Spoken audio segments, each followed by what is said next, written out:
नमस्कार, destiny star में आपका स्वागत है। मेरा नाम डॉक्टर पीयूष दुबे है। मैं एक वैदिक एस्ट्रोलॉजर और आयुर्वेदिक डॉक्टर। आज हम बात करने वाले हैं लगन लॉर्ड के ऊपर। इससे पहले भी हमने एक वीडियो बनाया था जिसमें लगन लॉर्ड के अलग अलग हाउस में क्या रिजल्ट होते हैं वो हमने देखे थे, लेकिन वहाँ पे हमने फर्स्ट 6th हाउस कवर किए थे, फर्स्ट से लेकर 6th हाउस तक। तो ये उसका सेकंड पार्ट है जिसमें हम 7 से लेकर 12th हाउस तक कवर करेंगे। तो जिन्होंने इसके पहले वाला वीडियो नहीं देखा है वो उसको देख सकते हैं कि अगर आपका लग्नेश फर्स्ट से 6th हाउस के बीच में है तो क्या रिजल्ट दे रहा है। आज हम 7 से लेकर 12th हाउस तक कवर करेंगे। तो जैसा कि लास्ट वीडियो में भी मैंने कहा था, लग्नेश आपके चार्ट का सबसे इंपॉर्टेंट प्लेनेट है। जैसा कि हम समझते आए हैं कि हमारे चार्ट में बहुत सारे राजयोग हैं, दुर्योग हैं, अच्छे योग हैं, बुरे योग हैं, लेकिन सब कुछ हमारे लग्नेश पे डिपेंड करता है। कितने भी अच्छे से अच्छे राजयोग हो, अगर आपका लग्नेश अच्छा नहीं है तो सारे राजयोग बेकार है। कितना भी बुरे से बुरा योग हो, लेकिन अगर लग्नेश अच्छी कंडीशन में हो तो बुरा योग उतना प्रॉब्लम नहीं देगा। और लास्ट वीडियो में भी मैंने ये कहा था कि लग्नेश जो है सन और मार्स की एनर्जी कैरी करता है। क्यों? क्योंकि काल पुरुष के चार्ट में फर्स्ट हाउस का लॉर्ड मार्स होता है और कारक जो होता है फर्स्ट हाउस का वो सूर्य है। तो जहां भी आपका लग्नेश जाएगा वो सन और मार्स की एनर्जी कैरी करेगा। इसीलिए आप देखिए लग्नेश जिस हाउस में जाता है उस हाउस में प्रॉब्लम जरूर देता है। जबकि हम क्या सुनते हैं कि नहीं लग्नेश तो शुभ होता है, हमेशा हमेशा अच्छे रिजल्ट देता है, बट वो आपके लिए शुभ है, पर जिस हाउस में गया है उस हाउस से वो एनर्जी खींचेगा। इसी वजह से उस हाउस के लिए वो अच्छा नहीं होता। तो आज हम बात करते हैं 7th हाउस की। 7th हाउस आपके रिलेशनशिप का है, मैरिड लाइफ का है, पब्लिक रिलेशंस का है। 7th हाउस पब्लिक डीलिंग का है। 7th हाउस आपका रिप्रोडक्टिव पार्ट को रिप्रेजेंट करता है। 7th हाउस बताता है आप बैलेंस करके चलना चाहते हैं लाइफ में। ये सारी चीजें 7th हाउस। 7th हाउस आपके कंप्लीशन का है। 4th से 4th है 7th हाउस। 4th हाउस आपका सुख है, तो 7th हाउस सबसे बड़ा सुख है। इसीलिए देखिए अगर आपका मैरिड लाइफ अच्छा रहे तो लाइफ अच्छा चलता है। अगर आपके रिलेशन ना अच्छे रहे लोगों से, मैरिड लाइफ अगर आपका खराब है तो आपकी लाइफ में अप्स एंड डाउन रहते हैं। 7th हाउस 10 से 10th है। 10th हाउस कर्मों का है, करियर का है। 10 से 10th है। अगर आपका रिलेशनशिप अच्छा ना चले, मैरिज अच्छा ना रहे, तो कहीं ना कहीं आपके करियर में भी वो अफेक्ट करता है। इसीलिए 7th हाउस सबसे इंपॉर्टेंट हाउस है। तो अगर किसी का लग्नेश 7th में चला जाए तो ऐसे इंसान का कॉन्फिडेंस लेवल बहुत कम होता है, क्योंकि 7th हाउस क्या है, सनसेट का है। तो हमेशा ऐसे इंसान को दूसरे से वैलिडेशन चाहिए। वो कपड़ा भी पहनेगा तो उससे सामने वाले से पूछेगा। जब तक कोई ये ना कह दे कि अच्छा लग रहा है कि नहीं लग रहा, तब तक उसे भरोसा नहीं होगा। या ना भी पूछे ना तो ये दिमाग में थॉट रहता है, सामने वाले से उन्हें वैलिडेशन चाहिए रहता है, उन्हें खुद पे भरोसा नहीं होता, कॉन्फिडेंस लेवल बहुत लो होता है। इसके अलावा लग्नेश अगर 7th में चला जाए तो आप देखिए मैरिड लाइफ में कॉन्फ्लिक्ट और चैलेंजेस हमेशा रहते हैं। क्यों? क्योंकि वो सन और मार्स की एनर्जी कैरी कर रहा है। तो मार्स एक क्रूर ग्रह है, कॉन्फ्लिक्ट का कारक है। सन भी जो है मेलेफिक तो नहीं है, बट उसे भी क्रूर ग्रह मानते हैं। तो सन और मार्स दोनों एक तरह से क्रूर ग्रह हैं। ईगो क्लैशेस, कॉन्फ्लिक्ट देते हैं अगर लग्नेश 7th में चला गया। और ऐसा इंसान थोड़ा डोमिनेटिंग हो जाता है, अपने पार्टनर पे डोमिनेट करने की कोशिश करता है। बट पॉजिटिव साइड ये होता है कि ये इंसान ना रिलेशनशिप बिल्डिंग में एक्सपर्ट होता है। हमेशा ये कोशिश करता रहेगा कि सबसे अच्छे रिलेशन में, हमेशा लाइफ में बैलेंस बना के चलने की कोशिश करता है। अब बैलेंस बना के चलने में भी एक प्रॉब्लम आता है, ज्यादा बैलेंस बनाने के चक्कर में ये लोग डिसीजन नहीं ले पाते। बट हाँ, जैसा हमने सीखा है कि लग्नेश जिस हाउस में जाए उस एरिया को हम एक्सप्लोर करते हैं। तो 7th हाउस में चला गया तो ऐसे इंसान का पूरा फोकस रिलेशनशिप बिल्डिंग पे होगा, सबसे अच्छे रिलेशनशिप मेंटेन करना, दूसरों के कॉन्फ्लिक्ट रिजॉल्व करने में एक्सपर्ट हो जाते हैं। और स्पिरिचुअल पॉइंट ऑफ व्यू से देखें तो 7th हाउस आपके स्पाइन को रिप्रेजेंट करता है। तो ऐसा इंसान हमेशा इस तरह की चीजों में एफर्ट लगाएगा, जैसे कुंडलिनी राइज करना है। हमेशा एक बात ध्यान रखिए, 6, 7 और 8 ये डार्क हाउस होते हैं। तो अगर 6, 7 और 8 में लग्नेश चला गया तो कहीं ना कहीं ऐसा इंसान रिसर्च माइंडेड होगा, सीक्रेट गूढ़ विद्याओं में इंटरेस्ट होगा। इसीलिए लग्नेश 7th में चला जाए तो उन चीजों में ध्यान देते हैं, जैसे कुंडलिनी राइज करना, ऐसी साधना करना जिससे कुंडलिनी राइज कर ले। कई बार लग्नेश 6, 7, 8 में चला जाए तो इंसान को अंधेरे में चलने का हैबिट भी होता है। तो ये आपका 7th हाउस हो गया। और बेसिकली 7th हाउस जो है ट्रेवल से भी रिलेट करते हैं। वैदिक एस्ट्रोलॉजी में 7th हाउस को ट्रेवल का लिया जाता है, क्योंकि फर्स्ट हाउस आप है, 7th हाउस बाहर की दुनिया। तो ऐसा इंसान को ट्रेवल भी बहुत करना पड़ता है, या आप कहें कि लाइफ में जल्दी स्टेबिलिटी नहीं मिलता, इधर उधर भटकना पड़ता है। ये आपका लग्नेश अगर 7th में हो तो इस तरीके के रिजल्ट देगा। और लग्नेश अगर 7th में चला जाए तो आपका पार्टनर भी कहीं ना कहीं शॉर्ट टेम्पर्ड होता है, एग्रेसिव माइंडसेट का होता है। तो अगर आपका लग्नेश 7th में चला गया तो ये तो अच्छी बात है कि रिलेशनशिप बिल्डिंग में आपको एक्सपर्ट बनाएगा, आप सीखेंगे उसको। बट हाँ, पार्टनर पे डोमिनेट मत कीजिए। दूसरा, आप कुंडलिनी जागरण ये सारी चीजें करना चाहते हो तो आप कर सकते हैं, बट एक प्रॉपर गाइडेंस में कीजिए। और लग्नेश 7th में चला जाए तो ये भी होता है, ऐसा इंसान अटेंशन सीकर होता है। 7th हाउस पब्लिक का हमेशा दूसरों का अटेंशन चाहिए। लग्नेश 7th वालों को लगता है कि उनका स्पाउस बिल्कुल उनके जैसा हो, बोल्ड हो, कॉन्फिडेंट हो, क्योंकि इनका खुद का कॉन्फिडेंस हिला हुआ रहता है। ये चाहते हैं कि पार्टनर बोल्ड और कॉन्फिडेंट होना चाहिए। इसी तरीके से आप देखिए, अगर लग्नेश 7th में चला जाए तो कहीं ना कहीं मदर जो होती है वो भी इमोशनली जो है एग्रेसिव होती है। मदर के साथ ईगो क्लैशेस रहते हैं इमोशनल लेवल पे। मदर भी इमोशनल लेवल पे, मदर का बिहेवियर भी आपको इरिटेटिंग मिलेगा। ये चीजें आप देख सकते हैं। लग्नेश अगर आपका 8th में चला गया, अब 8th हाउस क्या, ट्रांसफॉर्मेशन का है। 8th हाउस को पास्ट लाइफ से रिलेट करते हैं, सीक्रेट का है। लग्नेश अगर 8th में चला जाए, स्पेशली 6 से 12 में चला जाए, तो इंसान का खुद का डिसीजन मेकिंग अच्छा नहीं होता। वो अपने डिसीजन ऐसे लेगा कि अपने ही पैर पे कुल्हाड़ी मार लेते हैं। सीक्रेटिव बिहेवियर होता है, जल्दी को शेयर नहीं करना चाहते। ओवर थिंकिंग, एंजाइटी देगा, इमोशनल अप्स एंड डाउन रहता है ऐसे लोगों के साथ। और ऐसे लोगों की लाइफ में कुछ भी चीजें प्लान तरीके से नहीं होती, हमेशा अनएक्सपेक्टेड तरीके से चीजें होती रहेंगी। But 8th house Sadhana, spirituality का, तो इनको गूढ़ विद्याओं में, एस्ट्रोलॉजी, ऑकल्ट, साधना, रिसर्च में इंटरेस्ट होता है, रिसर्च माइंडेड होते हैं। अब देखिए, जो रिसर्च है ना, अपने आप में ये रिसर्च वर्ड ही बहुत खतरनाक है। अगर आप किसी पॉजिटिव चीज में, ज्ञान में, ऐसी चीजों में रिसर्च कर रहे हैं तब तो अच्छा है। बट कई बार क्या होता है, ज्यादा रिसर्च माइंडेड आदमी ओवर एनालिटिकल हो जाता है, तो रिलेशनशिप के लिए प्रॉब्लमेटिक देता है। क्यों? क्योंकि ज्यादा रिसर्च माइंडेड आदमी ओवर एनालिटिकल हो जाएगा तो हर एक इंसान को एनालाइज करने लगता है, और ओवर एनालिटिकल होने से आपका रिलेशनशिप खराब होता है। लग्नेश 8th में चला जाए, इन लॉ से टर्म्स अच्छे नहीं रहेंगे, in law short tempered aggressive होंगे। स्पाउस का जो स्पीच होता है वो बहुत ही, स्पाउस की जो वाणी होती है वो बहुत ही स्ट्रेट फॉरवर्ड बोलता है। ठीक है, जो भी इनका स्पाउस होगा उसका स्पीच बहुत स्ट्रेट फॉरवर्ड होगा। स्पाउस की बातों की वजह से कॉन्फ्लिक्ट हो जाता है। क्यों? क्योंकि 8th हाउस 7 से सेकंड है। ऐसे लोगों का फोकस भी एस्ट्रोलॉजी, साधना, स्पिरिचुअलिटी, रिसर्च में होता है। और एक खास बात ये होती है कि 8th हाउस 9 से 12th है, तो 9th हाउस गाइडेंस का, 12th house loss of guidance का। तो ऐसे लोगों को आप कुछ भी गाइडेंस दीजिए, फॉलो नहीं करेंगे। आपकी बात सुन भी लेंगे ना तो फिर वो अपना दिमाग लगाएंगे और फॉलो नहीं करते। दूसरा, 9th से 12th है 8th हाउस, तो 9th हाउस फॉर्च्यून हो गया, 8th हाउस मिस फॉर्च्यून का, तो बार बार अप्स एंड डाउन इसीलिए देखने पड़ते हैं। जल्दी कोई इनको गुरु नहीं मिलता, लग्नेश 8th में चला जाए तो। और 8th हाउस में एक खास बात यह भी होती है कि 8th हाउस आइसोलेशन का है, तो लग्नेश 8th में चला जाए तो कहीं ना कहीं ऐसा इंसान अकेला रहना पसंद करता है। अगर 8th में आपका लग्नेश है तो ये आपका जो है 8th हाउस का हो गया। बट ओवर थिंकिंग, एंजाइटी आपको बहुत ज्यादा देगा, और कई बार इन लोगों को ओवर कॉन्फिडेंस भी होता है। इनको लगता है हम जो कर रहे हैं वही सही है। तो 8th हाउस लग्नेश वालों को चाहिए कि हमेशा प्रॉपर गाइडेंस लेके ही कोई डिसीजन ले, ओवर कॉन्फिडेंस में ना रहे। क्यों? क्योंकि 8th हाउस मिस्टेक्स का, इसी वजह से लग्नेश 8th हाउस वाला बार बार मिस्टेक करता है। ये हैबिट रहता है। और जैसा मैंने कहा, इन लॉस से बनेगी नहीं, इन लॉस को हेल्थ इश्यूज रहेंगे। स्पाउस को का वाणी, जैसा मैंने आपको बताया कि बहुत ही मतलब स्ट्रेट फॉरवर्ड होता है, और स्पाउस को सेविंग्स में प्रॉब्लम आता है। क्यों? क्योंकि लग्नेश सन और मार्स की एनर्जी कैरी कर रहा है। मार्स एक मेलेफिक है, सन एक फायरी प्लेनेट है, तो फायरी प्लेनेट सेविंग्स में प्रॉब्लम देते हैं। तो लग्नेश 8th में चला गया, 8th हाउस 7 से सेकंड है, स्पाउस का सेविंग, स्पाउस का वेल्थ, तो स्पाउस को सेविंग्स में प्रॉब्लम देंगे, वेल्थ रिलेटेड इशू देंगे। लेकिन 8th हाउस दूसरों का पैसा भी होता है, तो ऐसे लोगों का फोकस दूसरों के पैसे पे होता है, दूसरों के पैसे पे लाइफ बिताना, या इनको कहीं ना कहीं से दूसरों का वेल्थ मिल जाना, या इनका काम ही ऐसा हो सकता है। जैसे 8th हाउस इंश्योरेंस का है, बैंकिंग का है, जिसमें दूसरों के पैसे को मैनेज कर रहे हैं। अक्सर आप देखिए, सेकंड लॉर्ड 8th में हो, 12th में हो, तो कहीं ना कहीं से दूसरों के पैसों से इनका कनेक्शन होता है ऐसे लोगों का।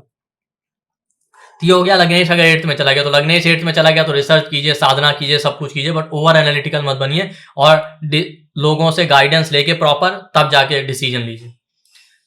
इसके अलावा अगर आपका लग्नेश जो है 9th हाउस में आ जाए, ठीक, 9th हाउस में आ गया, तो 9th हाउस क्या, लॉन्ग टर्म प्लानिंग करता है। ऐसे लोग बहुत दूर का सोचते हैं, बहुत लंबा प्लानिंग करते हैं, इतने दूर का कि अगले जन्म का, 10 जन्म का सोच लेंगे और प्रेजेंट भूल जाते हैं। तो इनको चाहिए प्रेजेंट और फ्यूचर में बैलेंस बना के चले। नॉलेज ओरिएंटेड होते हैं, नॉलेज सीकर होते हैं, हमेशा फोकस गुरु की तरफ रहता है, गुरु चाहिए, ज्ञान चाहिए। बट लग्नेश 9th में चला जाए, फादर से रिलेशन खराब कर देता है। फादर शॉर्ट टेम्पर्ड, एग्रेसिव ये हो जाएंगे, फादर के साथ ईगो क्लैशेस रहेगा, फादर को हेल्थ ट्रबल देता है।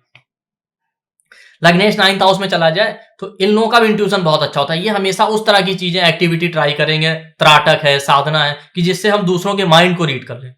इनका हमेशा फोकस रहता है, 4 लोग बैठे हैं तो उनके दिमाग में क्या चल रहा है हम उसको रीड कर लें। अगर लग्नेश 9th में चला गया, हमेशा इस तरह की चीजों में फोकस रहेगा, और एक टाइम के बाद मास्टर भी हो जाते हैं अगर लग्नेश 9th में चला गया। लग्नेश 9th में आपको फेम भी दे सकता है, ठीक, तो ये सारी चीजें मिलेंगी अगर लग्नेश 9th में भी एक प्रॉब्लम होता है, 9th हाउस गुरु का है ना, टीचिंग स्किल अच्छी होती है, गाइडेंस काउंसलिंग का एबिलिटी अच्छा होता है। बट टीचर के साथ भी एक प्रॉब्लम है, टीचर भी अपनी मिस्टेक्स एक्सेप्ट नहीं करता, अपनी वीकनेस को स्वीकार नहीं करता।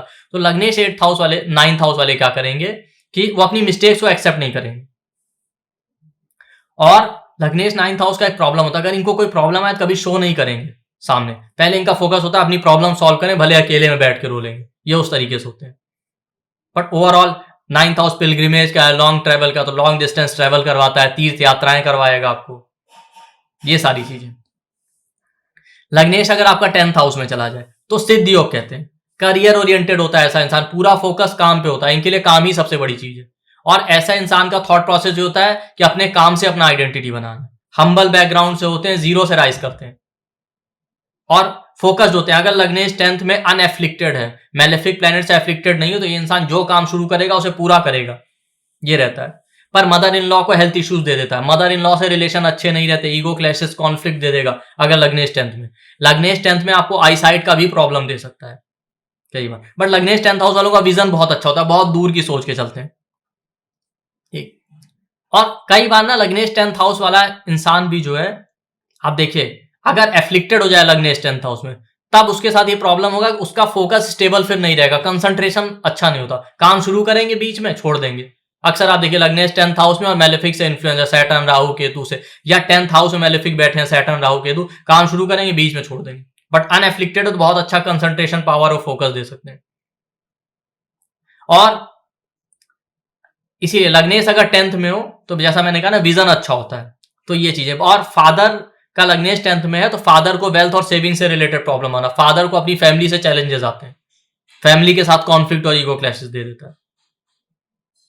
ये हो गया आपका लग्नेश 10th में। और 10th हाउस नी ज्वाइंट का होता है, तो नी ज्वाइंट का मतलब ये नहीं होता कि आपको केवल नी ज्वाइंट में प्रॉब्लम दे सकता है।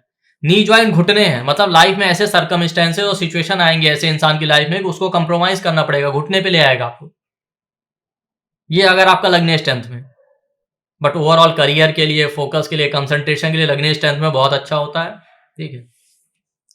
इसके बाद आते हैं लग्नेश 11th में। लग्नेश 11th हाउस में आ जाए तो 11th house income, Dzire, salary का है, पूरा फोकस अपनी इच्छा पूर्ति, विश फुलफिलमेंट पे रहेगा, पैसे कमाने पे रहेगा। लग्नेश 11th हाउस वालों का एक खास क्वालिटी होता है, किसी की भी बात को बहुत ध्यान से सुनते हैं, तब क्वेश्चन करेंगे, बीच में टोका टाकी नहीं करते, पूरा ध्यान से सुनेंगे लग्नेश 11th में। लेकिन लग्नेश 11th वाले शॉर्टकट लेने या जुगाड़ में एक्सपर्ट होते हैं, इसलिए कोई भी प्रॉब्लम आ जाए इनके पास हर चीज का रास्ता होता है, हर चीज का सॉल्यूशन होता है लग्नेश 11th।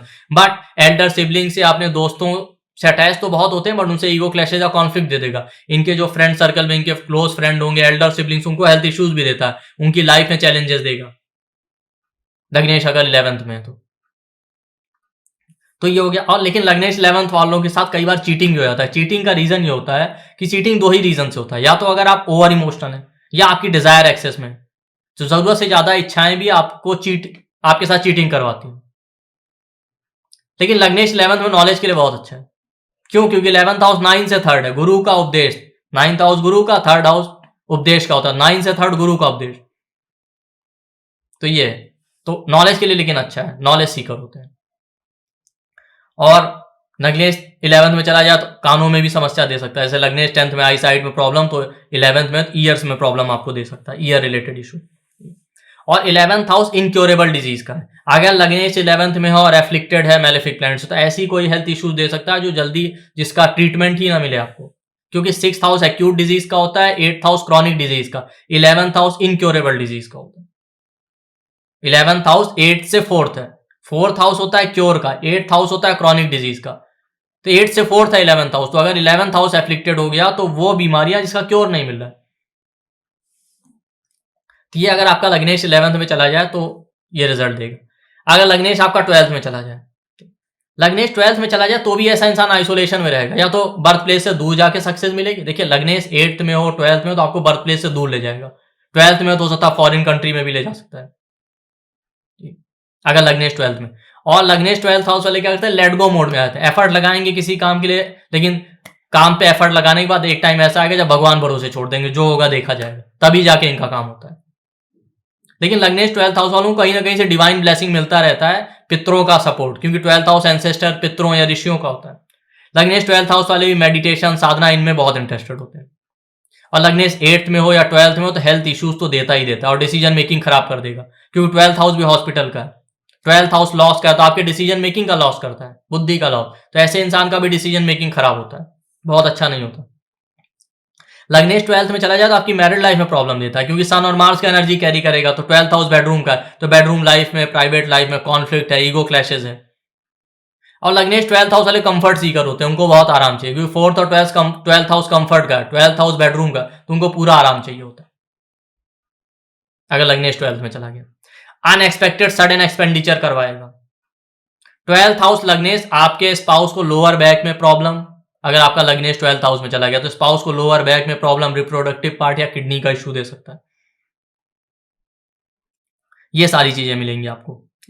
और लेकिन 12th हाउस लग्नेश का एक पॉजिटिव साइड भी है, फॉरेन ले जा सकता है। दूसरा साइड ये स्मेल अच्छा होता है। स्मेल का मतलब केवल खाने का स्मेल नहीं, कुछ भी आसपास हो रहा हो तुरंत फील कर लेंगे, स्मेल कर लेंगे कि यहाँ कुछ गड़बड़ होने वाली है। इसलिए बहुत अच्छे सिक्योरिटी गार्ड होते हैं, आप समझ लीजिए।